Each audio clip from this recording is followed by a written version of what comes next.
It's Duffy's Tavern, the Friday night transcribed feature on NBC's All-Star Festival of Comedy, Music, Mystery, and Drama. Brought to you by RCA Victor, world leader in radio, first in recorded music, first in television. By Chesterfield, the cigarette that has for you mildness with no unpleasant aftertaste.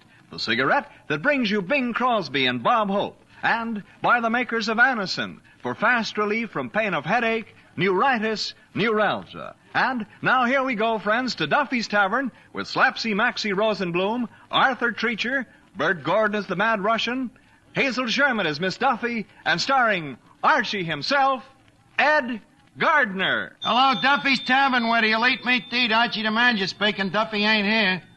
Oh, hello, Duffy. What's doing? Nothing much. We had a visit from the building inspector. I guess he likes to laugh as well as the next guy. And I'm afraid he might give the tavern a bad report, Duffy.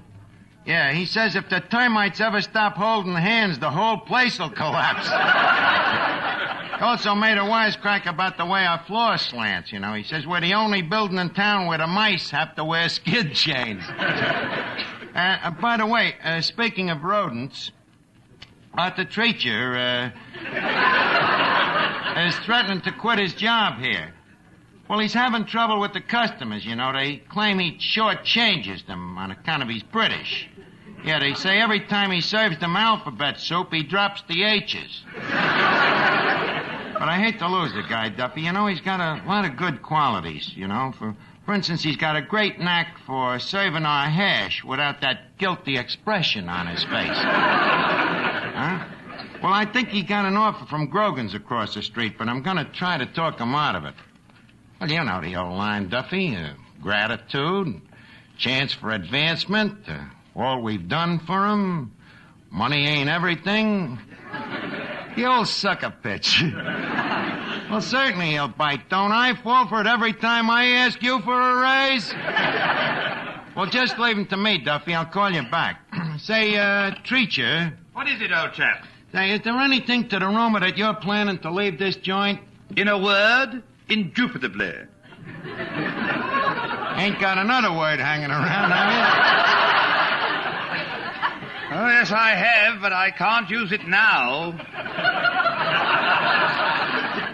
Ladies at the bar, you know. Oh, please, Treacher, before you do anything brash, leave us reason out your beef's logical. Now, answer me. Do you object to Duffy working you 18 hours a day, 7 days a week? Definitely. I suppose you also object to Duffy's habit of bleeding his employees? Well, it's not that so much. What I resent is his selling the blood to the Red Cross.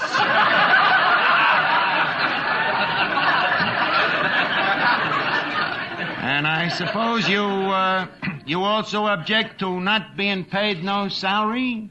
Decidedly. Treacher, I'm afraid you didn't enter this discussion with an open mind. Don't you realize that money can't buy happiness? Perhaps not, but with money one can have such a jolly time being miserable. Now, if you'll excuse me, I'll pack my snake bite kit and prepare to leave. Excuse me. Hello? Okay, Miss Duffy, it's for you. Who is it? Vera Fogarty? No, it ain't Vera Fogarty. Strangely enough, it's a man. A man? Give me that phone. Hello, Miss Duffy speaking, and I'd love to. What? Archie, it's Papa. So what, since one of you so choosy? What are you, a wise guy? What is it, Papa? Yeah, that's right, Arthur Treacher's quitting. Well, he wants a salary. I know it's unreasonable, Papa, but you know how help are these days. We've tried everything to get him to stay. We even told him he don't have to eat here. What, Papa? Why don't I do what? Use my feminine what? What, Papa? My. What'd he say? He says I should vamp Treacher into staying. Theta Barra rides again. Oh, Arthur. I beg your pardon? Mr. Treacher, you have always thought of me as the daughter of your employer, haughty and, shall we say, unattainable. Now I want you to think of me as the girl of your dreams. I'll never sleep again.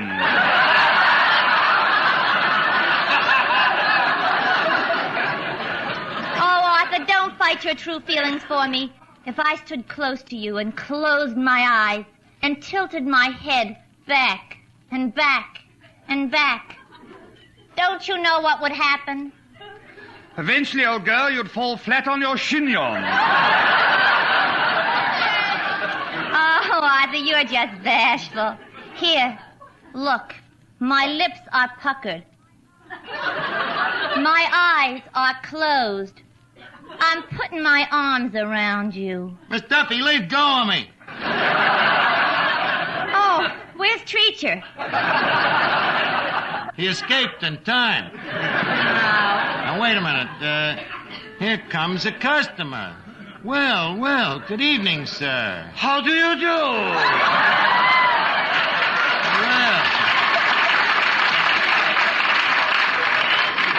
Well, it's the Mad Russian. Glad to see you, Russian. What goes with you? I have just been to see my doctor.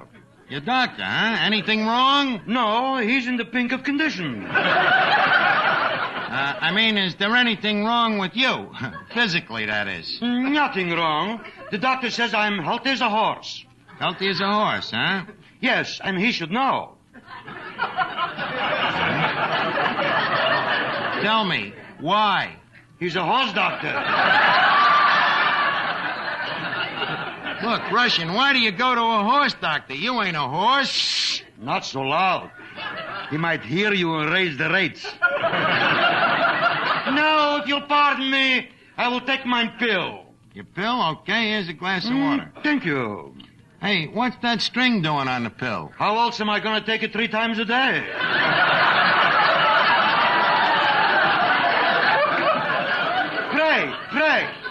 Pray, tell me. Mm-hmm. There is a rumor hanging on the grapevine that Arthur Treacher has escaped. Well, you might, so to speak. We had a little difference of opinion over money. Money? What's money? As I always say, be it ever so humble, there is no place like home. What's that got to do with money? Plenty. I owe 6 months' rent. Which reminds me, I am in the market for a job. In the job for a market. Either way. Which way would you like it? I am in the market for a job. Well, a job you want, huh? Tell me, what can you do? He asked me what I could do. Come to think of it, what can I do? I'll tell you what you can do. You can go across the street to Grogan's and see if Arthur Treacher is working there. Wait. You are asking me to be a double-dealing, low-down, double-crossing spy? Well, Me, a spy? I'll give you 6 free drinks on the house. 6 free drinks? Yeah. Shake hands with Matza Harry.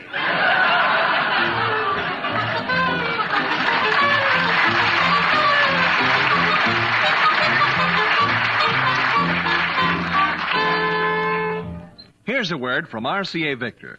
Friends, if you study the room you're in right now, you'll realize that you can't buy furnishings piece by piece without the final picture in mind. It's that way when you buy television, too. Now, here's how to get the most out of your television dollar. Consider the complete home entertainment picture, radio and records, as well as TV. Instead of having many instruments scattered about, why not settle for one fine cabinet that costs less and contains your complete home entertainment needs? Such a one-cabinet combination is the RCA Victor Rutland.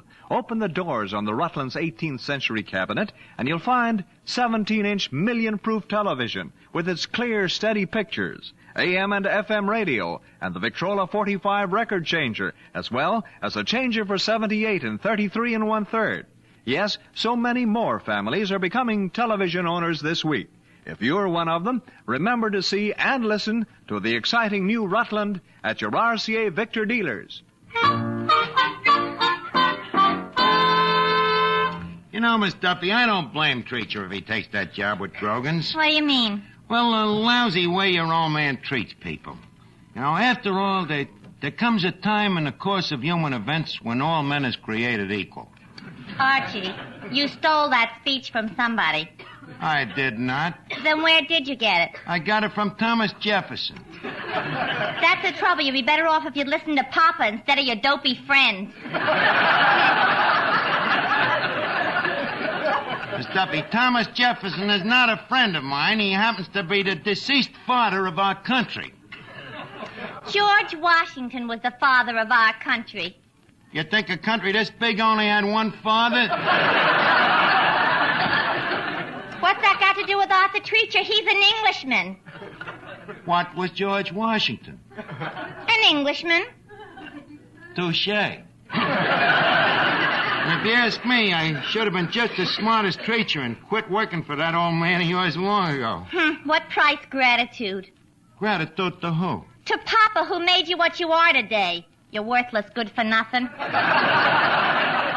Look, Miss Duffy, don't give me them honeyed words.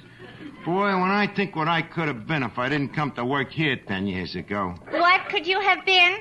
What could I have been? It so happens that the very morning your father hired me, I turned down a splendid opportunity to go on relief. And from there on, who knows? Archie, my boy, come here. Come here? Excuse me, what is it? Spy number 6420J reporting. Oh, good, 6420J. Hey, why the umbrella over your head? I am working undercover. Well, that's very sleuthy. Now, tell me, what's the dope? I mean, outside of you. Just a minute. Are we alone? Yes. But who is that standing beside you? That's you. I know.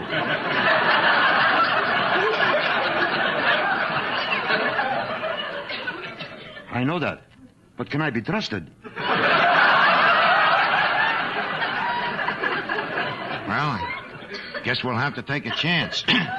Tell me, what's doing over at Grogan's? I regret to report that Treacher is working with the enemy. Well, then there's only one thing to do. We got to hire another waiter. What's about giving me the job? Me? Look, I'm sorry, Russian. We got to have somebody a little more high class, you know, a little more refined than you. Hello? Bowery Bum Personnel Service? This is Duffy's Tavern. We need a waiter. The qualifications? Well, you know, somebody who knows the cultured little touches, like preparing a tasty Mickey Finn, or pouring iodine on a steak to make it look rare. You know, the subtle little niceties. Huh? The hours? Well, he works from 7 to 3. That's 7 a.m., of course. No, the 3 is a.m., too. Huh? The salary, 20 a week and 50%. That's right, 50% of what he shortchanges the customers. You got a man? Okay, send him down.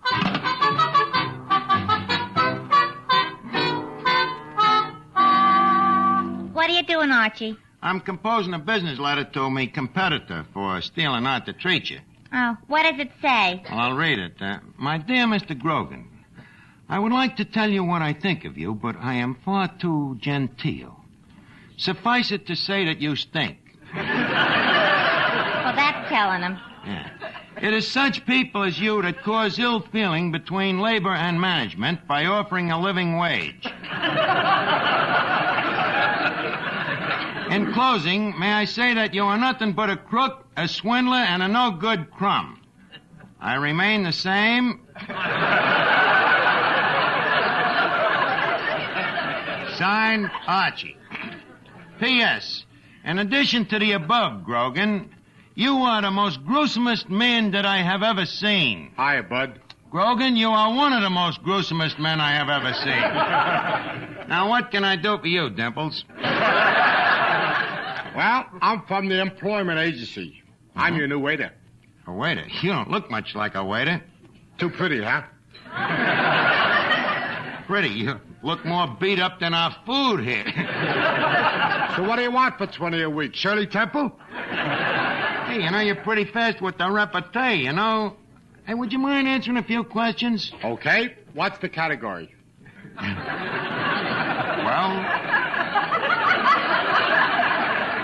the quiz kid. First, what's your name? Rosenblum. Hmm? Born? Yep. I've heard that one a million times, but this is the first time I ever doubted it. Tell me, what education did you have? Did you go to high school? High school? Yeah. Does that come before or after college? Let's skip it. I think I did. I mean, did you ever go to school, stupid? Yeah, and I came out stupid, too. I'll buy that. Well, any other questions? Yeah, how long you been a waiter? How long? Well, what time did you call the agency? Look, Bud. What? Where did you ever work? Oh, Madison Square Garden, the Legion Stadium, the St. Nicholas Arena. Just a minute, Rosenblum. You ain't Maxie Rosenblum, the fighter. Yep, that's me.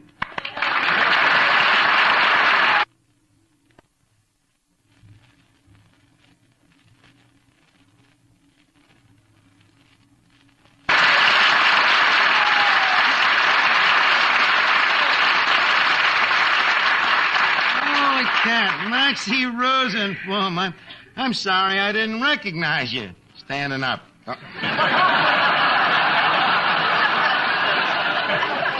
I've seen you fight a dozen times, Maxie. I remember the night you fought King Levinsky. Yeah, that King Levinsky. What an unfair fighter. What do you mean, unfair? Well, every time I stuck my thumb in his eye, he'd foul me.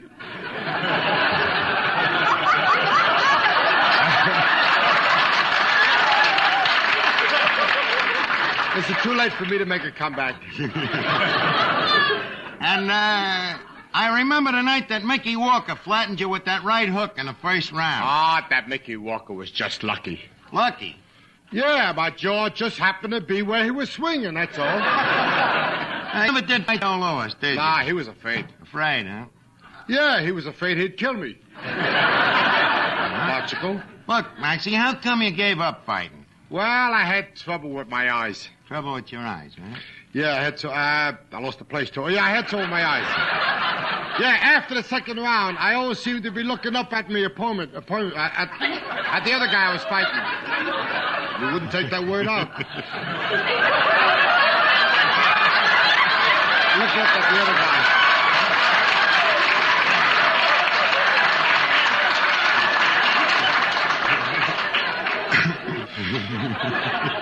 Now, look, maybe I'll hire you.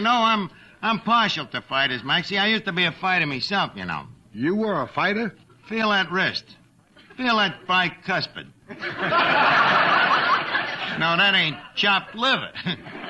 It ain't muscles. Well, muscles ain't everything. You see, I was very clever, very scientific. I used to slither around that ring like a eel. In fact, they used to call me Archie the ringworm. You know, that I believe. Uh-huh. Ahem. Oh, look, quiet, Miss Duffy. Hey, what a beautiful dame.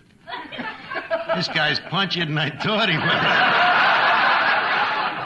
Archie, will you please introduce me while he's still on his feet? Okay, Miss Duffy, shake hands with Maxie Rosenblum, one of the most powerful fighters in the world. Formally, of course. Oh, cut out the formally introductions. Shake hands, Miss Duffy. Glad to. Ouch, what a grip. How long you been fighting? She got that grip rowing out the battleships.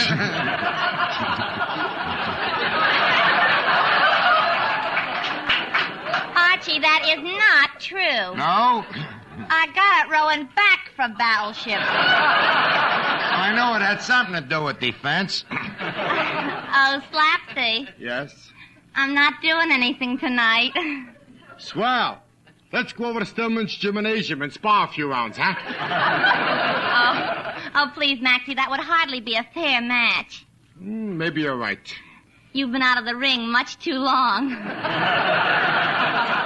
Look, Miss Duffy, 7, 8, 9, 10. You mean? Out. Now, Maxie, about this job here as a waiter. Mm-hmm. Now, here's our standard waiter's contract. Just close your eyes and sign here.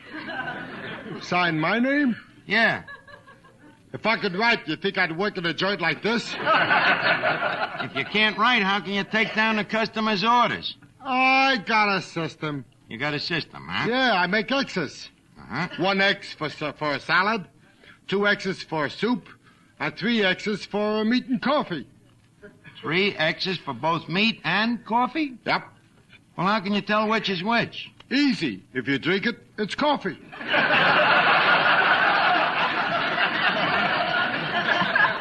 Maybe I better give this guy a further test. Now, let's imagine I'm a customer sitting here at the table, Maxie. What do you do first? Well, I tuck the napkin under your chin. Well, that's correct as far as it goes, but what do you do if I ain't wearing a collar? If you ain't wearing a collar, what do you need a napkin for? Maxie, one uses a napkin irregardless of whether he is attired in a collar or not. That's considered good form. And as a waiter, you must not forget Emily Post. Why didn't you tell me you came in with a dame? Look, all right. Are there any further questions you'd like to know? Yeah. How come you won't pay me $50 a week instead of $20? 50? You're asking pretty high wages for somebody with no experience. Yeah, but don't forget, it's much harder work when you don't know what you're doing. And you don't know nothing about it.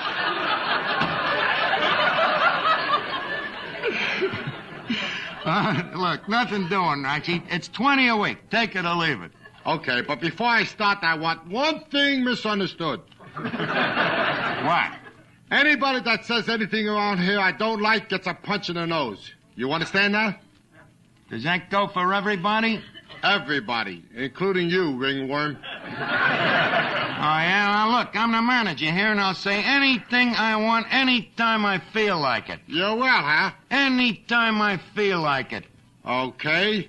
Go ahead and say it. Well, right now, I don't feel like it.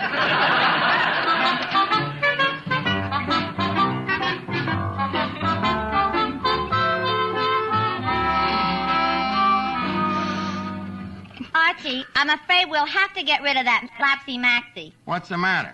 A customer just spilled some soup, and Mr. Rosenblum is mopping it up. Well, what's wrong with that? He's using the customer for the mop. Well, at least he's neat. Say, Archie, Huh? what's wrong with that new waiter? Why, what's the matter?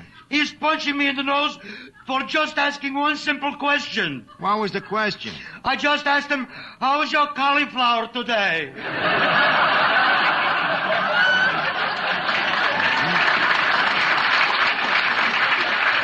I'll see. I'll have to take care of this guy. Hey, Maxie. What do you want, jerk? If I wasn't such a coward, I'd thrash this guy. Look, Maxie, didn't them 5 guys you just served 5 beers to leave just now? Yeah, they left. What about it? Where's the 2 bits for the 5 beers? Oh, they didn't pay me 2 bits for the beers. They just left me a tip. How much was the tip? 2 bits. You want to make something about it? Well, no, I was just thinking what generous guys they was. Okay. Now, I'm in the middle of eating. Don't bother me again, huh? And bring me another plate of hash, huh? Yes, sir. 1 hash coming up. I'm afraid I've hired a playboy. What am I going to do about this guy? Oh, I say, old bean, I'm back. Well, Arthur Treacher, so the Portugal son has returned. But I should think you'd be ashamed to walk into this place. I am. That's why I always cover my face with my hat. I mean, you turned turncoat on us and you went over to work for Grogan's. On the contrary, I merely went to Grogan's to study the methods of our competitor. Well, what'd you find out? Oh, the food is good, the kitchen is clean, the plates are spotless, the entire place is spick and span. That's what we're up against, dirty competition. But, Treacher, I'm glad you're back, and I'm going to pay you a salary. A salary? Yes, sir. I'll give you $1 a week. Oh, goody, $1 a week, eh? Oh, now I can keep a harem. Hey, Maxie, come here. You still beating your gums? Look, I'm sorry to say that a situation has arose. Treacher, our former head waiter, has re-enlisted with us, see? Which naturally leaves you with very little seniority to fall back on. Hey, wait a minute. Are you trying to tell me I'm fired? Well, frankly... Do you know what happened to the last guy that fired me? No. Neither does he. So think it over. Maxie, now, leave us not make a scene. I'll have to ask you to turn in your bar rag and brass knuckles and leave quietly. Well, what about my week's salary? Week's salary? You only been here 20 minutes. What? Okay, we'll pay you a week's salary. Let's see here. 5, 10, 15, 20. Hey, Maxie, 20 cents. And if you don't mind, I'd like a receipt. You'd like a receipt, huh? Yeah. Okay, here. I'll give you one. Ow! Hello? Duffy's Tavern. Treacher, the acting manager speaking. Oh, hello, Mr. Duffy. Archie? He just went out. Oh, I should say he'll be out for about 10 minutes.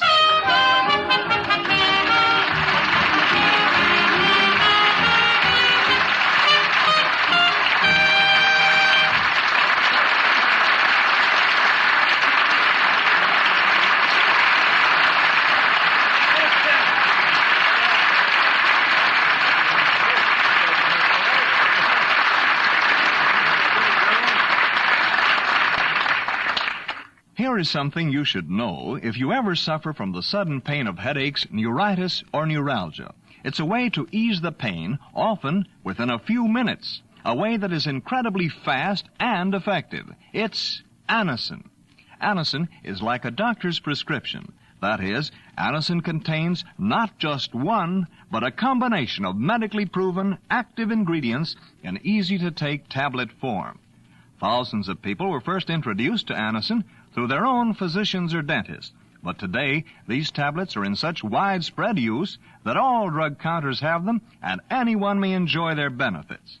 Next time you suffer from the pains of a headache, neuritis, or neuralgia, by all means, try Anacin. You'll like the convenience of Anacin tablets, and you'll be delighted with Anacin's incredibly fast action. A-N-A-C-I-N, Anacin. Ask for Anacin by name today at your druggist's. Listen again next week, friends, to Duffy's Tavern, the Friday night transcribed feature on NBC's All-Star Festival of Comedy, Music, Mystery, and Drama. Brought to you by RCA Victor, world leader in radio, first in recorded music, first in television. By Chesterfield, the cigarette that has for you mildness with no unpleasant aftertaste. The best cigarette for you to smoke. And by the makers of Anacin, for fast relief from pain of headache, neuritis, neuralgia. Listen tomorrow evening for The Man Called X, starring Herbert Marshall, the Saturday night feature of the All-Star Festival.